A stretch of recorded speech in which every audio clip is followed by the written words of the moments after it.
So ngayon, on the way ako ng casa. Yun nga po, para magpa-change oil, tsaka para mag-prepare na din sa biyahe na to. Kasi mahaba-habang biyahe po ito, Manila to Baguio. Kung nakamotor tayo na lower CC, probably abutin tayo ng 7 to 8 hours, hindi ko po sure. And it's my first time na bumiyahe actually ng Manila to Baguio mga boss, na motor ang gamit. So kailangan natin maging prepare. Unang-unang kailangan natin tignan syempre yung kondisyon ng motor. And also kapag nagka-budget tayo, magpakabit rin muna tayo ng mini driving light, kasi di natin sure kung umaga or gabi yung dating ng barko sa Manila. So pagdating kasi ng barko sa Manila, dire-diretso na po tayo mga boss. So rin pong iniiwasan natin, kasi hindi po natin kabisado ang pasikot-sikot na Manila, kaya mas maganda po na ka-exit tayo agad na Manila as long as possible. Also mahabang pahinga rin naman na makukuha natin mga boss, kasi almost 24 hours ang biyahe ng Iloilo to Manila na Roro, no? So makakapagpahinga rin tayo na matagal. And malapit-lapit na po tayo dun sa service center ng casa. Ayun.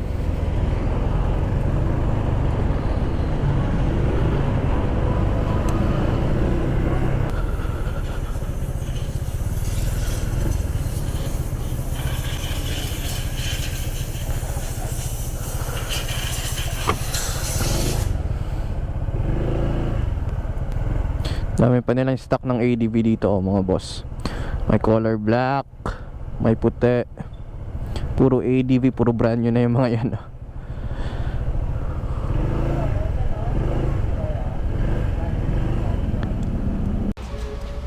So ayun mga boss, ito lang ang kailangan actually para makuha natin yung free labor.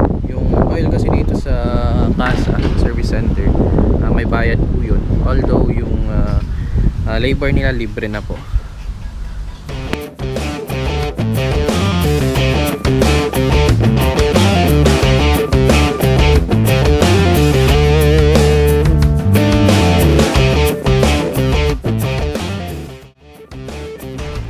So ayun mga boss, ito yung gagamitin nating oil, yung Honda na oil. Tsaka magpapalit na rin tayo ng scooter gear oil.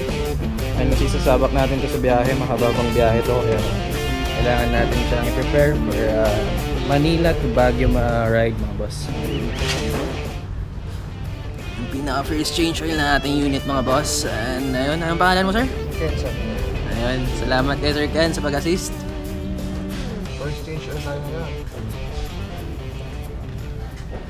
Malinis pa naman, no? Bagay 500 kilometers wala naman tinakbo eh. 500 kilometers? Oo. First 500 yan tawagin.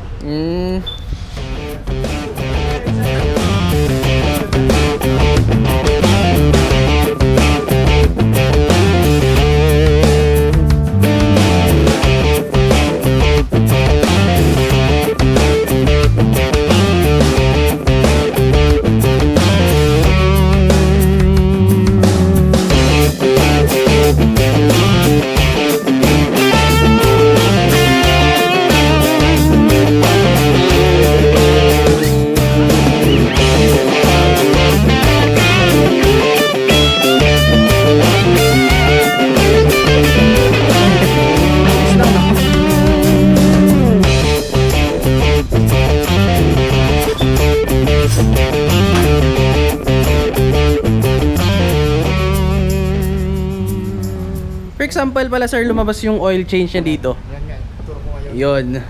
Para malaman natin.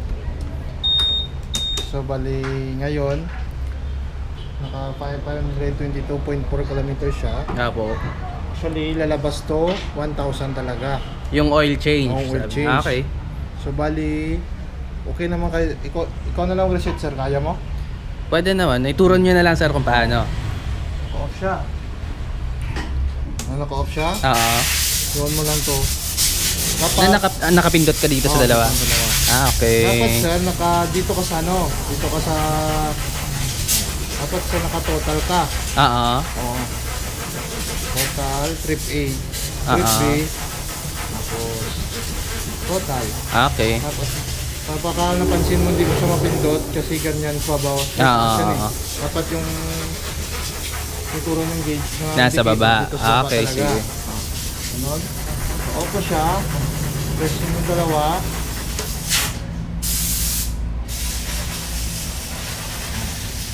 $478 na lang. Para mag-change oil tayo. Okay. Mag-reset tayo ulit. Po sir. Pag blink niya, pindutin mo dito, Sir. nung press mo lang, yun, set na. Yun. Madali lang naman pala. Oo. Dali mo natin sara. Ayan, sige. So, ayun, after change oil mga boss, check ni boss yung hangin daw natin. Tire pressure. So, i-prep na talaga natin to para sa biyahe, no? Sir, Sundin natin dito, naka 30.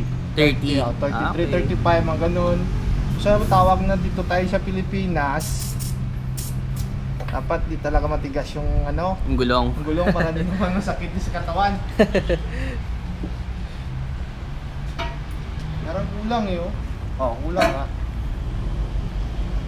Nakatambak kasi nakastuck sa bahay kasi ilang araw eh. Ngayon lang lumabas yung papeles niya.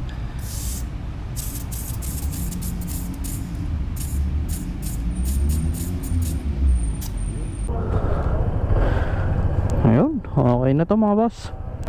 And thank you boss, salamat.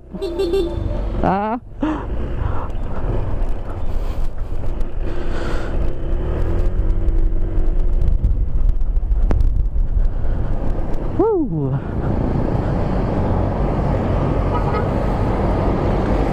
Ayun, maraming salamat sa nag-assist sa atin sa staff ng MCore. Napaka matulungin nila mga boss, and talagang ina-explain nila sa customer nila yung paano nila ginagawa yung trabaho nila mga boss. And ayun, tinuruan pa tayo kung paano tanggalin yung oil change kung sakali. Dito hindi namin siya na-reset kanina kasi hindi pa umabot ng 1,000 yung natakbo na motor natin mga boss. Kailangan daw kasi umabot ng 1,000 para lumabas yung mismong oil change doon. Although tinuro na sa atin yung process kung paano natin siya matanggal. So for the next change oil na lang kung sakali.